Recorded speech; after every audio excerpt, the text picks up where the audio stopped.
దీవించవే సమృద్ధిగా ఈ సాక్షిగా కొనసాగమని ప్రేమించవే నన్ను ప్రాణంగా నీ కోసమే నన్ను వెతకమని కొలతేదయ్యా నీ ధ్యానిన పరిచర్య కొలతేదయ్యా సమృద్ధి జీవం నీవయ్యా నా కన్నీరంతా తుడిచావే కన్న తండ్రిగా నా కొడుకంతా తీర్చావే కన్న తండ్రిగా నా కన్నీరంతా తుడిచావే కన్న తండ్రిగా నా కొడుకంతా తీర్చావే కన్న తండ్రిగా ఆశలో నిరాశలో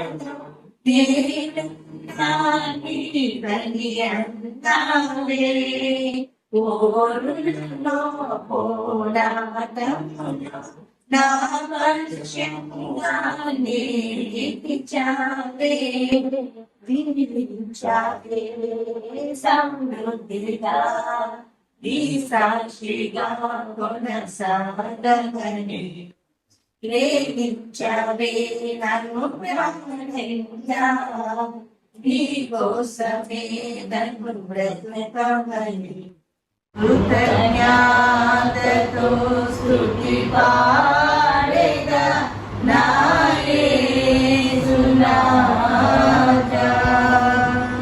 నాకై నీవు చేసిన మేలకై కోటి కోటి కృతజ్ఞతలు నిజ రక్షకుడు యేసుక్రీస్తుని విశ్వసించెదను నిత్యము నిజ రక్షకుడు యేసుక్రీస్తుని విశ్వసించెదను నిత్యము నీ పాద సేవలో బ్రతుకుటకై నీ వరము ప్రసాదించుము నీ పాద సేవలో బ్రతుకుటకై నీ వరము ప్రసాదించుము కృతజ్ఞతతో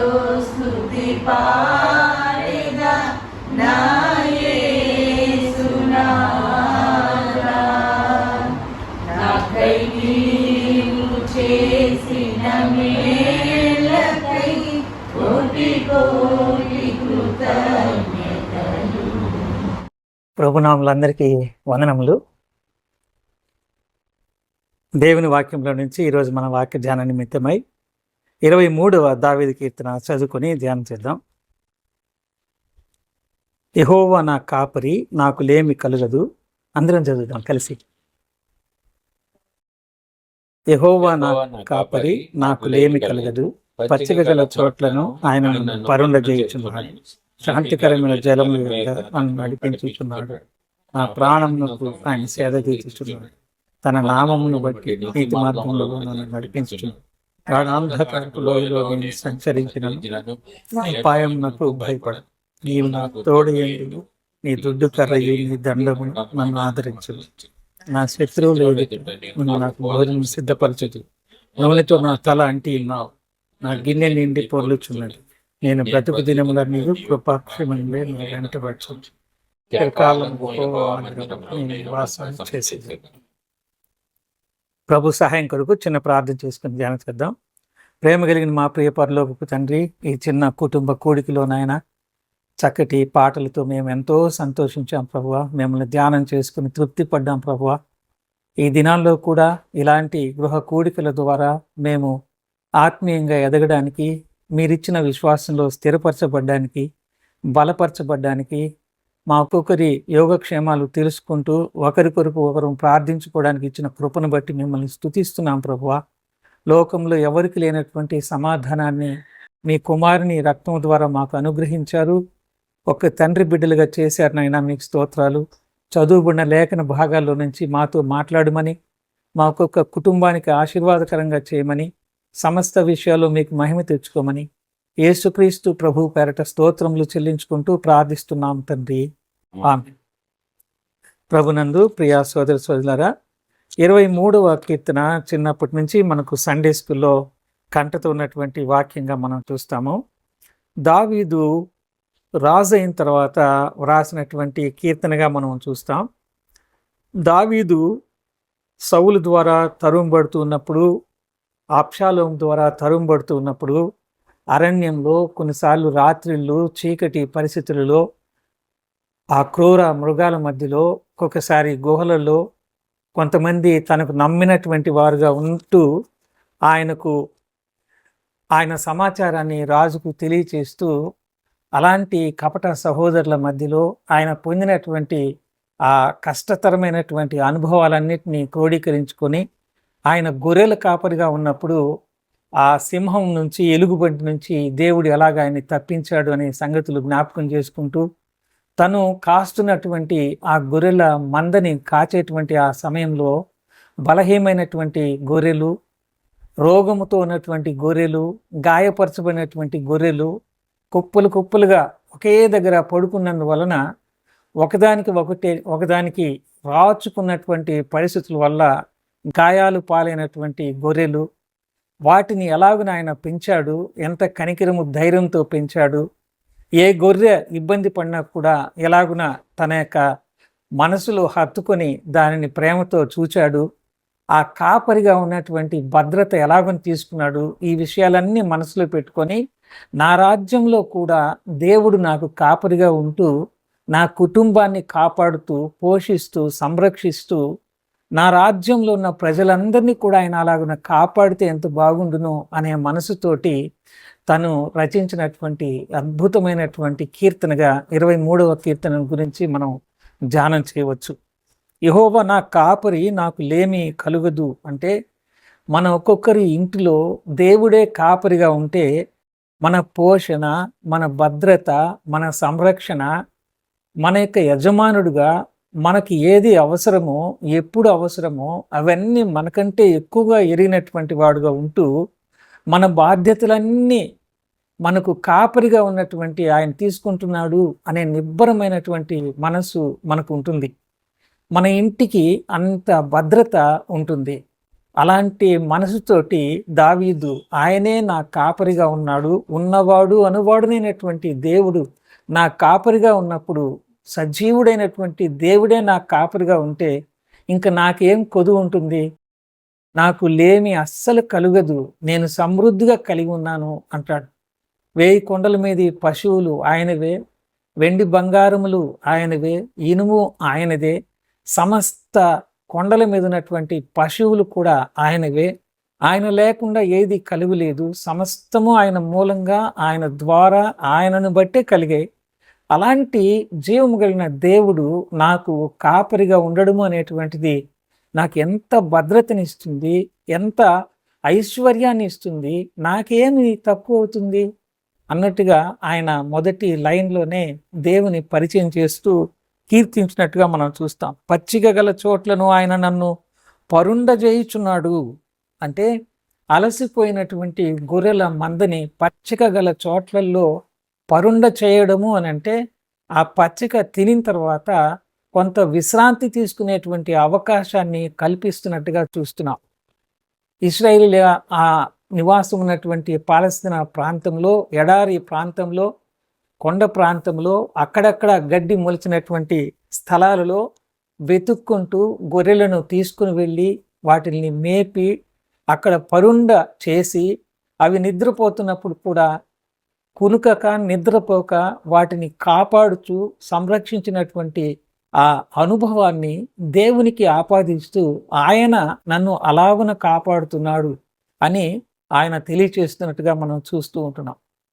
పచ్చిక గల చోట్లు అంటే నెమ్మది సూచిస్తూ ఉంది, సంతోషాన్ని సూచిస్తూ ఉంది. మన కుటుంబంలో సమాధానము, మన కుటుంబంలో నెమ్మది, నిబ్బరము, ఇవన్నీ కూడా మనము గమనిస్తూ ఉంటున్నాం. ఎంతో నెమ్మదికరంగా విశ్రాంతిని అనుభవించే విధానాన్ని మనం చూస్తాం. యేసు ప్రభు కూడా ప్రయాసపడి భారం మోస్తున్న సమస్తమైన వారులారా మీరు నా యొద్దకు రండి, నేను మీకు విశ్రాంతిని కలుగు చేస్తాను అని చెప్పాడు. ఒక్కొక్కసారి దేవుని సన్నిధికి వెళ్ళాలి అని అంటే ఆరోగ్యం పోయినటువంటి పరిస్థితులలో నా మట్టుకు నేనేమనుకుంటానంటే, విశ్రాంతి ఇస్తానన్న దేవుని దగ్గరికి నేను వెళ్ళకపోతే నాకు ఇంకెక్కడ దొరుకుతుంది విశ్రాంతి? నా ఇంట్లో దొరకదు, నా ఒంట్లో దొరకదు, ఎక్కడో దొరకదు అనే ఆ యొక్క చురుకుదనాన్ని నా మనసులో నేనే కలిగించుకొని మందిరానికి వెళ్ళిపోతూ ఉంటాను అన్నమాట. ఎవరికి చెప్పేది ఉండదు. అలాగున దేవుని సన్నిధి అనేది మనకు నెమ్మదిని అనుగ్రహిస్తుంది అని చూస్తూ ఉంటున్నాం. అలాంటి పరిస్థితులు పరుండు చేసిన తర్వాత శాంతికరమైన జలముల యొద్ద నన్ను నడిపించుచున్నాడు అంటాడు. పచ్చిక తినిన తర్వాత, విశ్రాంతి తర్వాత అలాగనే కాపరి కనుక వదిలేస్తే సోమరితనంతో ఒళ్ళు పెంచుకొని ఎప్పుడు చూడండి నిద్ర నిద్ర నిద్ర అనే ఆ నిద్రలో అలాగనే గొర్రెలు ఉండిపోతే దానివల్ల ప్రయోజనం లేదు. శత్రువు వస్తున్నాడని చురుకుదనంతో కాపరి చెప్పినప్పుడు అవి కాపరిని చురుకుదనంతో వెంబడించడానికి వాటికి కుదరదు. అందుచేత కేవలము విశ్రాంతి మాత్రమే కాదు, కానీ వాటిని నిద్ర లేపి శాంతికరమైన జలముల యొద్ద వాటిని నడిపిస్తున్నాడు అనే మాట మనం చూస్తుంటున్నాం. దేవుని ప్రజలమైన మనం కూడా మత్తుతోటి ఉండకూడదు. నిద్ర మత్తుతోటి మనం ఉండకూడదు. అంటే శరీర సంబంధించినటువంటి నిద్రే కాదు, మత్తులై ఉండవద్దు, మందులై ఉండవద్దు అనేటువంటి మాటలు దేవుని వాక్యంలో మనం చూస్తాం.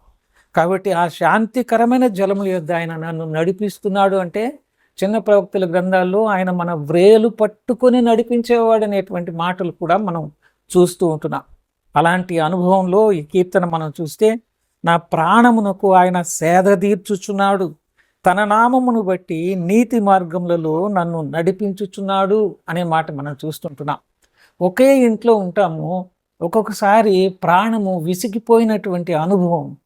ఒకే దగ్గర ఉద్యోగం చేస్తాము, ఎంతోమంది సహ పనివారులు ఉంటారు, కానీ ప్రాణము విసిగిపోయినటువంటి పరిస్థితులు మనము ఎదుర్కొనేటువంటి వాళ్ళంగా ఉంటాం. అలాంటి పరిస్థితులలో నా ప్రాణానికి దేవుడు సేద తీరుస్తూ ఉన్నాడు అని మాట్లాడుతూ తన నామమును బట్టి నీతి మార్గంలో నన్ను నడిపిస్తూ ఉన్నాడు అంటాడు.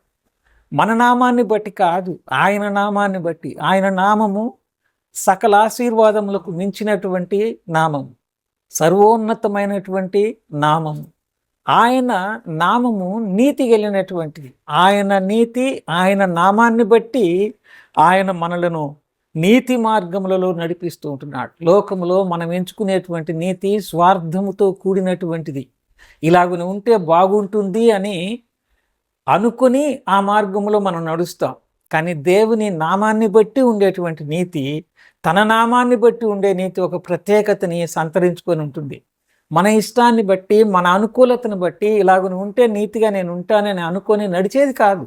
ఆయన నీతిని బట్టి, ఆయన నామాన్ని బట్టి ఆయనే నడిపించాలి నన్ను అని మనం ఆయనకి అప్పగించుకున్నప్పుడు, నిమిత్త మాత్రులంగా మనం ఆయన చేతికి అప్పగించుకున్నప్పుడు మనము నీతిని అనుసరించి నడిచేటువంటి వాళ్ళనిగా దేవుడు కాపాడి నడిపించేవాడుగా చూస్తున్నాం. నీతిమంతుల యొక్క పిల్లలు భిక్షం ఎత్తుకోగా నేను చూడలేదు అని అంటాడు. నీతిమంతునికి ఆకలి అనేది తెలియదు. సింహ పిల్లలైన ఆకలిగా ఉంటాయి, కానీ నీతిమంతునికి ఆకలి ఉండదు.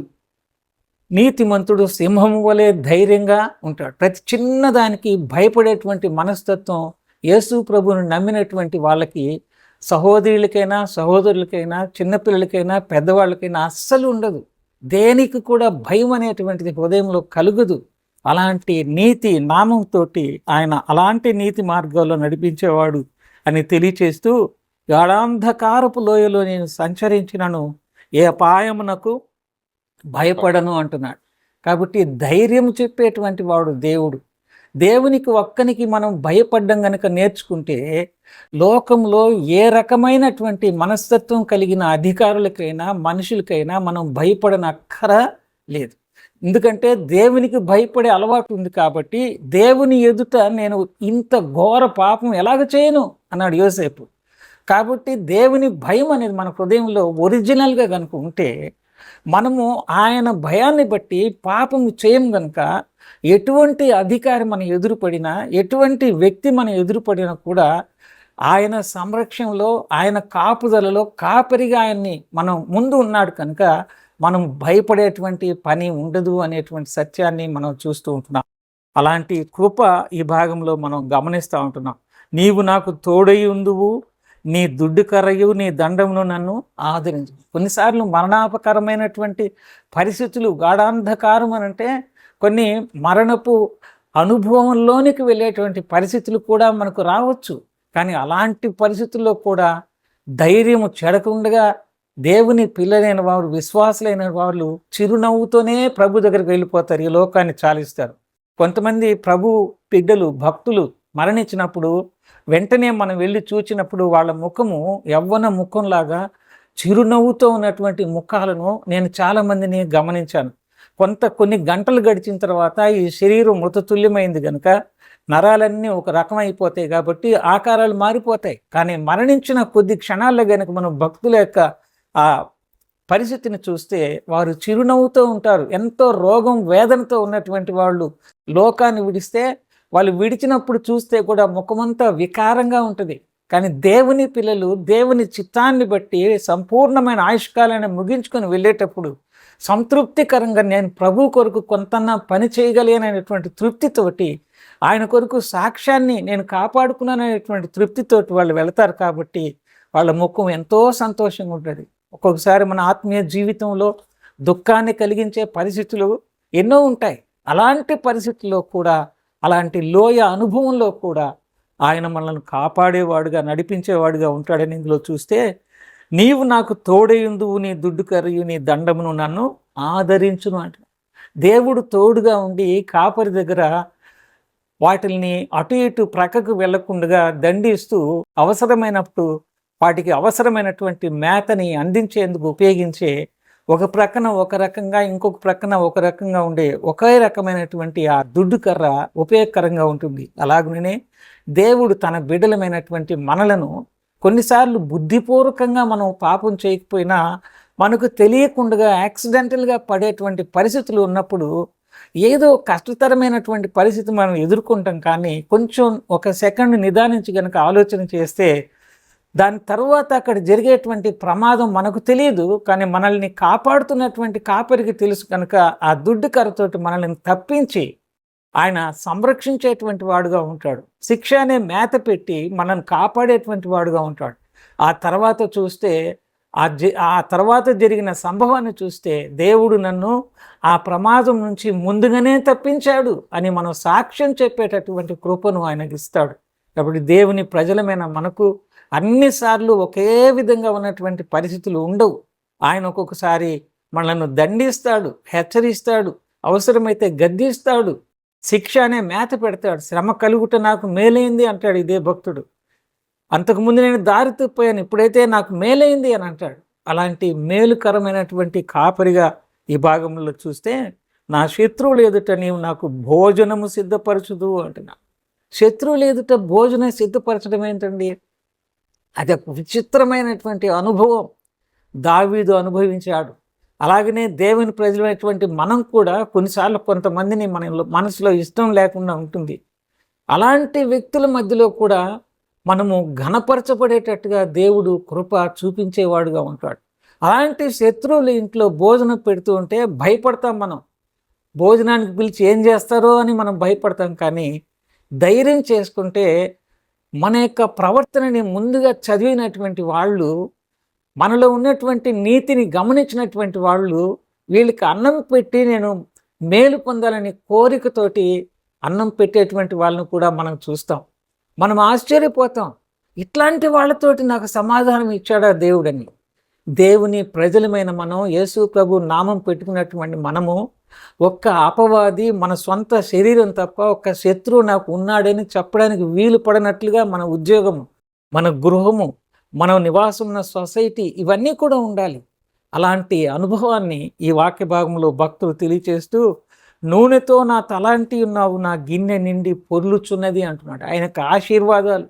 నూనెతో తలంచడం అంటే ఆయనకు ప్రత్యేకించబడినటువంటి అనుభవంలో ఆయన ఉన్నాడు. దేవుని యొక్క ఆశీర్వాదాలే కాదు, ఆయన కోసరంగా ఆయన ప్రత్యేకించుకున్నటువంటి వ్యక్తినిగా నన్ను చేశాడు అని తెలియచేస్తూ, ఆశీర్వాదం ఎలాగని ఉందంటే నేను తినేటువంటి గిన్నె నిండి పొర్లుచున్నది అనే మాట మనం చూస్తున్నాం. దీనిలో ఆత్మీయ భావం ఏమిటంటే, మనం భోజనం చేస్తున్నాం, తృప్తిగా జీవిస్తుంటున్నాం. అసలు ఆకలి అనేది మనం ఎరగడం లేదు నాకు తెలిసినంత వరకు.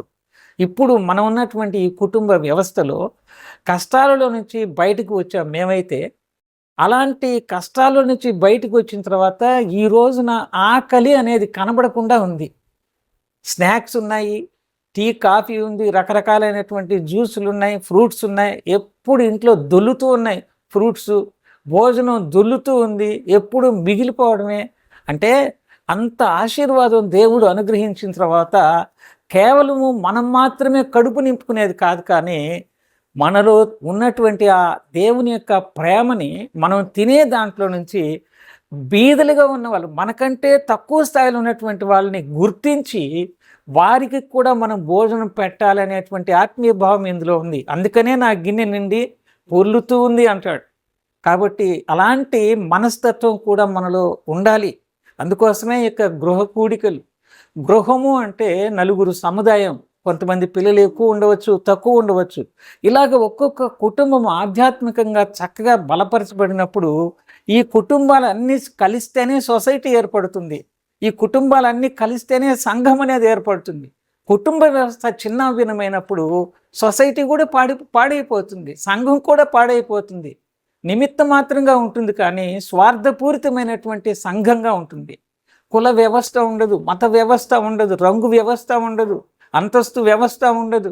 అంతా సమానమనేటువంటి తత్వం ఇప్పుడు వస్తుందంటే తల్లి, తండ్రి, పిల్లలు సమానమని కుటుంబ వ్యవస్థలో నేర్చుకున్నప్పుడు ఆత్మీయంగా వాక్యం ద్వారా అదే మనసుతో ఉన్న 4 కుటుంబాలు కలిస్తేనే సంఘము లేక సొసైటీ ఏర్పడుతుంది. అప్పుడే కదా దేవుని నామం ఘనపరచబడుతుంది. అందుకోసమే మనము ఇటీవల దగ్గరున్నటువంటి వాళ్ళము ఎంతమంది వచ్చినా ఎంతమంది రాకపోయినా రావడానికి మనసుండి ఇష్టపడినటువంటి వాళ్ళు వస్తే మన శేషించిన కుటుంబాల్లో రక్షించబడాల్సిన వాళ్ళు రక్షణ పొందుతారు. వాళ్ళకి పెళ్ళిళ్ళు కావాల్సి ఉంటుంది, చదువులు చేయాల్సి ఉంటుంది, వివాహాలు ఉంటాయి, ఆరోగ్య పరిస్థితులు బాగలేని ఉండే పరిస్థితులు ఉంటాయి, ఆర్థికంగా ఇబ్బందులు ఎదుర్కొనే పరిస్థితులు ఉంటాయి, ఇంకొకరికి చెప్పుకోలేనటువంటి సమస్యలు ఉంటాయి. కొన్ని కుటుంబాల్లో భార్య భర్తలు ఉంటారు, కానీ భార్య ఒక వంట, భర్త ఒక వంట చేసుకునే వాళ్ళు కూడా చాలామంది ఉన్నారు క్రైస్తవుల్లో. పిల్లలు తల్లిదండ్రులు ఉంటారు, కానీ పిల్లలతో మాట్లాడినటువంటి తల్లిదండ్రులు ఉన్నారు, తల్లిదండ్రులతో మాట్లాడినటువంటి పిల్లలు ఉన్నారు. పిల్లలు ఎక్కడ ఉంటారు, తల్లిదండ్రులు ఎక్కడ ఉంటారు, క్రైస్తవ కుటుంబాలే. కానీ ఇలాంటి చిన్న గృహ కూడికల ద్వారా అలాంటి కుటుంబాలు కట్టబడతాయి. తల్లిదండ్రుల యొక్క ప్రార్థన దేవుడు ఆలకిస్తాడు. దేవుని సేవకులు మన గృహాన్ని దర్శించినప్పుడు దేవుడి యొక్క సమాధానం ఆ గృహంలో ఉంటుంది. దేవుని యొక్క ప్రార్థనను మనం ప్రార్థించే ప్రార్థన ఏది కూడా వ్యర్థం కాదు. మన విశ్వాసం స్థిరంగా ఉండాలని, ఎప్పుడు కూడా చంచలమైనటువంటి స్థితిలో మనం ఉండకూడదు అని దేవుడు ఇలాంటి ఏర్పాటుని ఇటీవల మనకు ఆలోచన ఇచ్చి ఏర్పాటు చేశాడు. అంతేకాని దీంట్లో ఏ విధమైనటువంటి స్వార్థం అనేటువంటిది లేనే లేదు. అందుకోసమే భక్తుడు అంటున్నాడు, నా గిన్నె నిండి పొర్లుచున్నది అని. నేను బ్రతుకు దినములన్నీ కృపాక్షేమంలే నా వెంట వచ్చును. ఈ లోకంలో ఆత్మీయంగా నేను బ్రతికినంత కాలము నీ కృపాక్షేమంలే నా వెంట వస్తాయి. స్పిరిచువల్గా, ఇటర్నల్గా, ఆత్మీయంగా మనము బలపరచబడతాము. దేవుని కృపాక్షేమము మన వెంట వస్తాయి. ఆ తర్వాత ఏమిటంటే చివరిలో చిరకాలం యెహోవా మందిరంలో నేను నివాసము చేసేదను.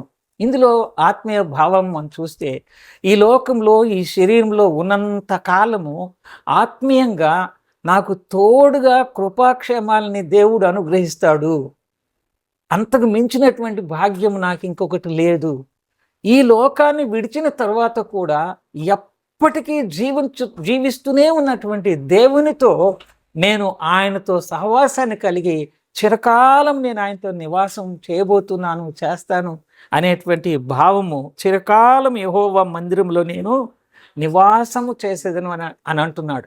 శరీర రీతిగా, ఆత్మీయ రీతిగా, ఇటర్నల్ నిరంతరము జీవించేటువంటి అనుభవాన్ని కూడా ఈ చిన్న 23వ కీర్తనలో తెలియచేస్తున్నాడు. కాబట్టి ఈ చిన్న ధ్యానం చేసినటువంటి మన యొక్క ఆత్మీయ జీవితం బలపరచబడ్డానికి, స్థిరపరచబడ్డానికి యేసుక్రీస్తు ప్రభు ఈ లోకానికి వచ్చి మనందరి పాప శిక్షని ఆయన మీద వేసుకొని, పాపము లేని ఆయన శరీరాన్ని మన కొరకు అప్పగించుకొని, ఆయన రక్తాన్ని కార్చి ఆయన అన్నాడు, నేను గొర్రెలకు మంచి కాపరిని అన్నాడు. మంచి కాపరి తన గొర్రెల కొరకు తన ప్రాణాన్ని పెడతాను. ఆయన సిలువలో పెట్టేశాడు, తిరిగి ఆయన పునరుద్ధానుడయ్యాడు. నమ్ముకుంటే ఆయన మనకు కాపరిగా ఉంటాడు. కాపరిగా ఉంటే మన అవసరాలు తీరుస్తాడు, మన భద్రత చూస్తాడు, మన బిడ్డల భద్రత చూస్తాడు, మన ఆత్మీయ స్థితిగతులను ఎరిగిన వాడుగా ఉంటాడు, మన మనస్సులో ఉన్నటువంటి బలహీనతలు ఎరిగినటువంటి వాడుగా ఉంటాడు, మన శరీరానికి అవసరమైనటువంటి మేతతో పాటు ఆత్మీయ మేతను కూడా ఇస్తాడు. చిరకాలం ఆయన సన్నిధిలో ఉండడానికి తిరిగి ఆయన రాబోతున్నటువంటి ప్రభువుగా మనం చూస్తున్నాం. అట్టి గొప్ప కృప దేవుడి చిన్న ధ్యానంలో ఉంచుంటుండగా మన హృదయాల్లో బలపరచబడి ఆయన కొరకు ఆయన మహిమార్థమై మన చుట్టుప్రక్కల ఉన్నటువంటి కుటుంబాలు కూడా ఇలాంటి దివ్యమైనటువంటి శ్రేష్టమైనటువంటి దేవుని పరిశుద్ధమైన ఆత్మతో నడిపించబడేటువంటి ఈ సందేశాలు మనిషిని స్వరము ద్వారా దేవుడు మాట్లాడుతున్నాడు అని వాళ్ళు తెలుసుకునేటట్టుగా దేవుడు మనలను బహుగా ఆశీర్వదించింది. Thank you. వందనాలండి అందరికీ. Thank you. నీకు సాక్షులుగా నైనా నీకు మహిమ తెచ్చేవారుగా మా బిడ్డలు నైనా జీవితాలు ఉండినట్లు అయా నీ కృపను మా బిడ్డలకు అనుగ్రహిస్తారండి. కంచెవేయండి ప్రభు, కరుణించి కాపాడుతురమ్మని నైనా తండ్రి నీ సన్నిధానంలో బ్రతిమాలు కొంచున్నాను. దయగల దేవా నీకే వందనాలు, కృతజ్ఞతాస్తుతులు స్తోత్రములు చెల్లిస్తూ సమస్త విషయాల్లో చాలిన దేవుడు నైనా తండ్రి మాకిచ్చిన సమస్త సమృద్ధిని బట్టి ఈ లోకంలో నైనా తండ్రి అంతేకాక ఆత్మీయంగా వాక్యముతో మమ్మల్ని పోషిస్తూ సంఘమిచ్చి సహవాసం ఇచ్చి బలపరుస్తూ ఉన్న దేవానికి వందనాలు. రేపటి ప్రభు దినం కొరకై మా కుటుంబాలని నైనా సార్వత్రిక సంఘాన్ని సిద్ధపరుస్తురండి. నైనా ఆయా సంఘాల్లో నైనా తండ్రి ప్రభు సార్వత్రిక సంఘాల్లో నిలవబడే దైవ సేవకులను వాక్యోపదేశకులను నీ ఆధీనంలోకి తీసుకోండి. నీ ప్రజలకు కావాల్సిన మాటల్ని నైనా తండ్రి మీరు మాకు అనుగ్రహిస్తురండి. నీ ఇంటిలో నైనా తృప్తి నందు భాగ్యం మాకు అనుగ్రహిస్తురండి. ఎవరు ఏ అవసరత వస్తారో మీకు తెలుసు, దయచూపుతురమని పాదాలు పట్టి బ్రతిమాలు కొంచి ఉంటున్నాను. నైనా మరి రేపు నీ ఇంటిని సిద్ధపరచు, ప్రతి పరిచారకుని దీవిస్తురండి ప్రభా. నైనా నీ ఇంటికి క్షేమంగా వెళ్ళి వచ్చి భాగ్యం ప్రతి ఒక్కరికి దయచేస్తురండి.